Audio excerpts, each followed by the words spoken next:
Malaman ni Attorney Constantino kung saan nga ba ang kanyang anak na si Ino dahil bigla na lamang naisipan nitong si Lorena na magbakasyon.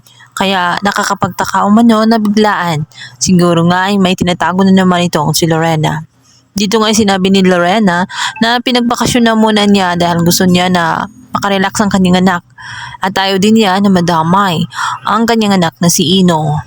Kaya naman sinabi nitong si Attorney Constantino na kung ano man ang kanyang tinatago ay sabihin na niya sa kanya dahil hindi titigil itong si Cons.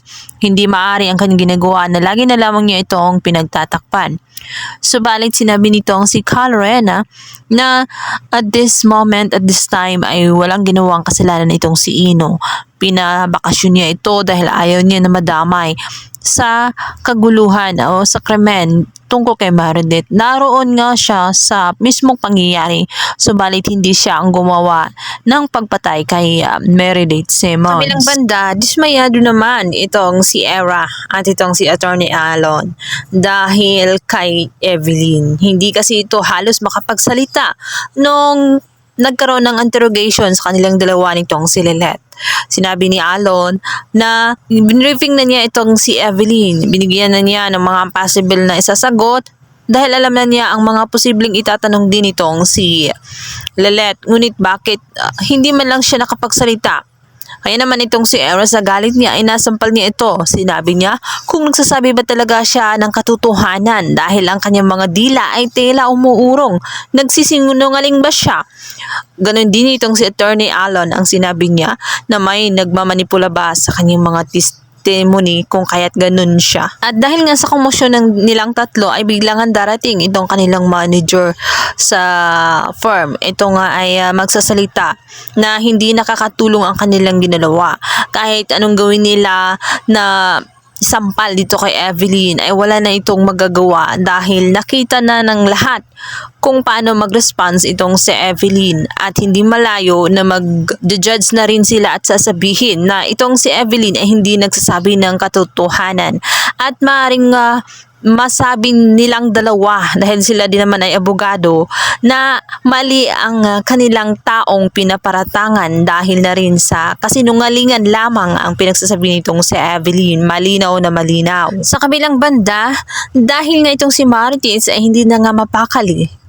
Sinabi ni Lorena na alam na niya ang kanilang napag-usapan. Wala dapat makakalam ng lahat tungkol sa kaniyang mga nalalaman.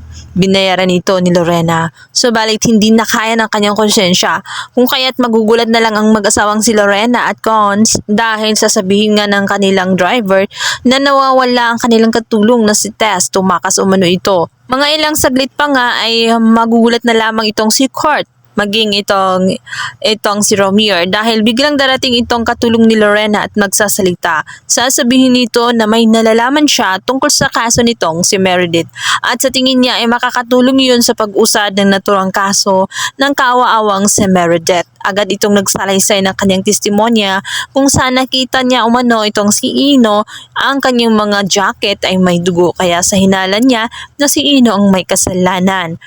Kaya naman nang dahil sa testimonya nga nitong si Tess ay napawalang sala agad itong si Lilette at tuluyang nakalaya dahil lumitaw na ang katotohanan. Subalit mapapahamak itong si Ino dahil wala naman siyang kasalanan. May dugo ang kanyang jacket dahil nga siya ay nadulas. Si Ino ang dapat magsasalita dahil siya ang nakasaksi.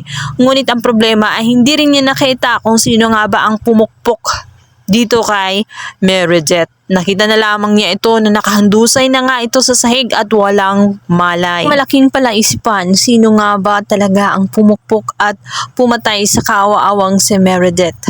Ito nga ba kaya itong si Spunky? Na akala natin ay close na close ang mapagkakatiwalaan ay may lihim pala na galit dito kay Meredith? O di kaya naman itong kanyang unika iha na tinetrato ni Meredith na parang tunay na anak dahil sa hindi niya matanggap na tuluyan na ngang nalaman ni Meredith at tinanggap na nga itong si Lilette ay hindi niya matanggap ang katotohanan na may kahati na talaga siya at bukod pa roon nalalaman nitong si Era na siya pala ay ampun kung kaya sobrang galit kaya ni Era kaya yan nagawa ang bagay na iyon. Yan ang ating abangan sa lalang uminit na Lilette Matias. Please subscribe guys. Thank you. Bye.